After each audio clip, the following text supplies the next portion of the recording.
Good morning and welcome to Rising. We have a great show for everybody this Monday morning. Robbie, who do we have? Julia Manchester and Pedro Gonzalez join us to discuss Trump's legal plea to get back on Twitter. Sarah Riggs-Amico weighs in on the political landscape in Georgia. Plus, Marianne Williamson gives us the latest details in the Steve Donziger case.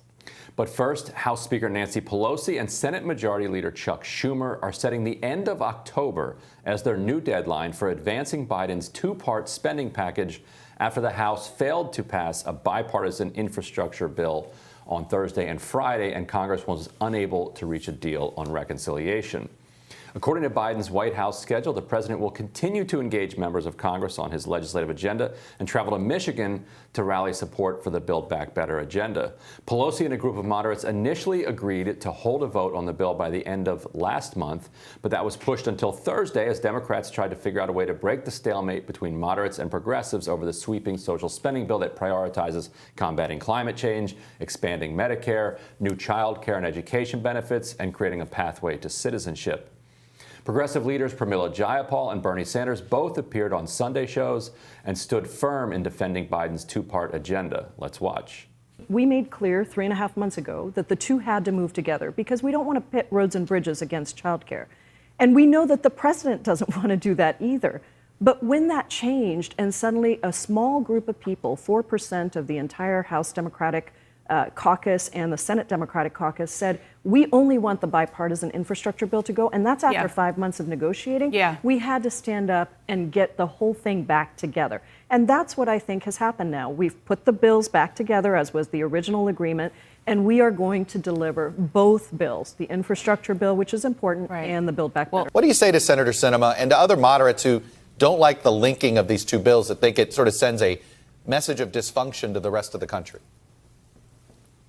No, it's not a message of dysfunction, and I'm sure you remember from the very beginning of this process, the President of the United States, Speaker Pelosi, Majority Leader Chuck Schumer made it clear we're going down this road in a dual way. Both bills have got to be linked together because there is a strong feeling on the part of many of us that if you just pass the infrastructure bill, which is a good bill, I voted for it, then we will not get to the bill that working families really want. So AOC was also on Face the Nation. So to have, the three leading figures in Congress all appear on Sunday shows sort of like an exclamation point on a really historic week for progressives in a way. Historic in the sense that they had never really flexed any serious power since like the late 1970s in Congress. And you had this group of moderates that pushed extremely hard to break off the bipartisan bill so they could get that into law, and then they could turn around and say, you know what, let's take a strategic pause on doing this whole social spending thing. Look at inflation. We'd love to do all this stuff, but let's talk about it, say, next summer or something. And then next summer comes and you're in the middle of midterms. And, we won't be doing anything next summer. Let's talk about it next year, and then you don't control Congress anymore. And they've then staved off tax hikes. But that's what flexing power looks like, is to have the actual voices who represent the kind of progressive movement, Bernie Sanders, AOC, Jayapal, on these kind of centers of cultural and corporate power, this Sunday shows. Yeah. It's still important, though, for them to note, right? Like Bernie Sanders said this, I think at the end of last week, he said it's wrong for 2 senators to thwart the will of the 48. But that's kind of some funny math there, right? If it's 2 plus the 50 Republicans, that is actually the majority. I mean, progressives, let's not, they shouldn't, I'm not counting myself as one of you, but don't get over your skis here on how much popular support you have for your agenda. You might think your agenda is right, but there's so much partisan divide in this country that a lot of people forget that another party exists. Republicans forget Democrats exist, and vice versa. You often see that in the Medicare for All debate because nearly half or more than half, depending on who you believe, of the House Democratic caucus supports Medicare for All. And so people are like, hey, that's basically a majority. What are you let's go ahead and just put this into law. You're like, well, there's another party that also holds seats in Congress. So if you put it on the floor, you actually end up having 320 votes against it. And you're like, well, they don't count. So to them, to a lot of people, the votes and the ideas of the other party literally don't count. Like But in they're their minds. alien. They're alien to even Who conceive cares of. what they think of when it comes to Medicare for all? Of course they're against it. Well, yes, they are against it, but they get a vote on the floor.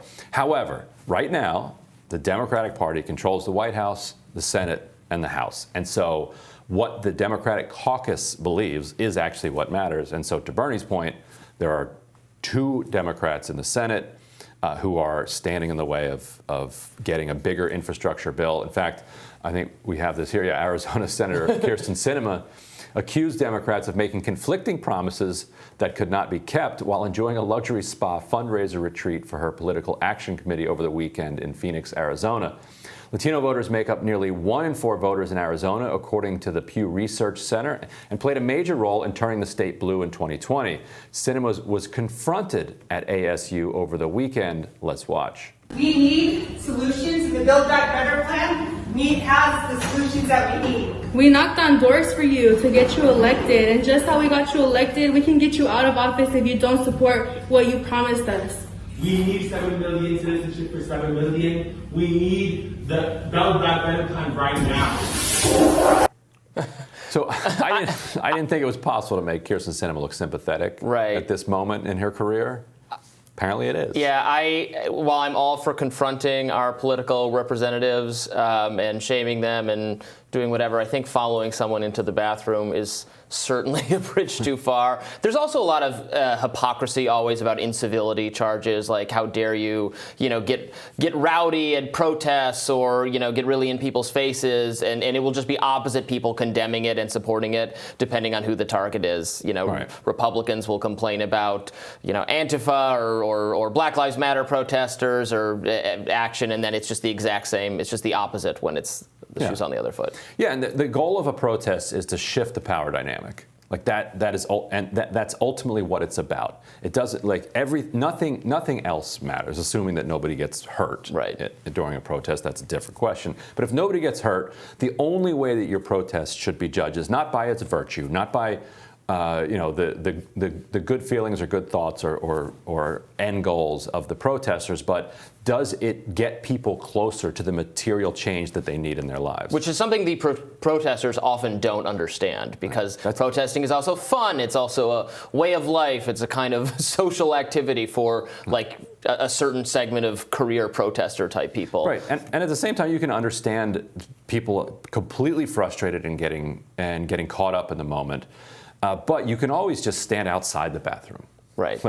Right. Because there's only one way in and out of that bathroom. Right. Don't storm the Capitol, but don't go in the bathroom either. Don't. It's not storming the Capitol, but what it does is it gives her an opportunity to appear more reasonable than her opponents. When the last several weeks, her weakness has been that she seems unreasonable.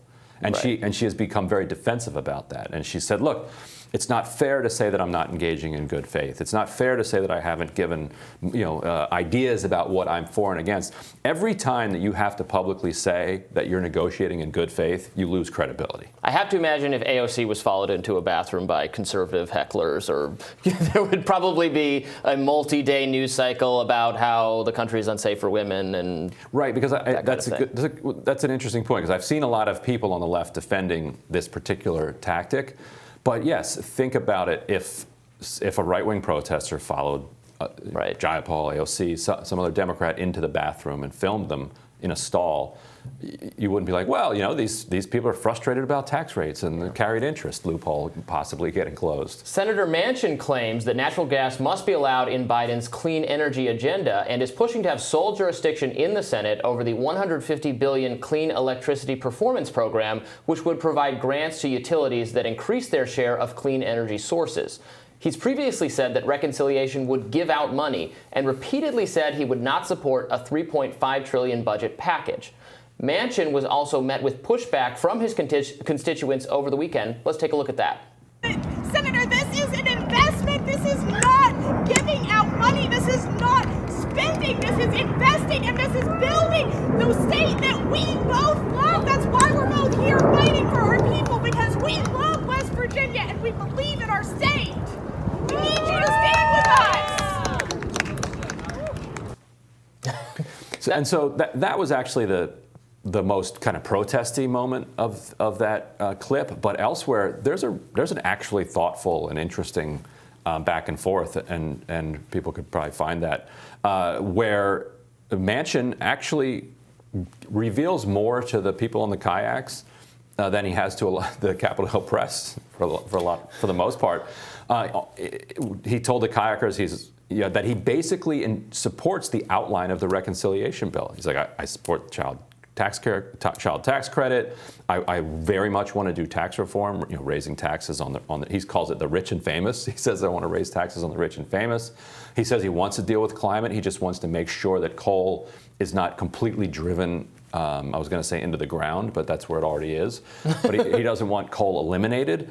And the biggest obstacle to a decent climate package turns out not necessarily to be his coal interests and what he's pushing for around coal, because that can be dealt with. It's this push for natural gas to say that no, natural gas counts as basically clean energy, which would just completely gut and obliterate the attempt to actually reduce carbon emissions, and in particular methane emissions, which are the ones that are warming us that much faster. Yeah, it's interesting the way he said the rich and famous. He should say like the liberal Hollywood elites, right? And then you could even get Republican support for taxing these people.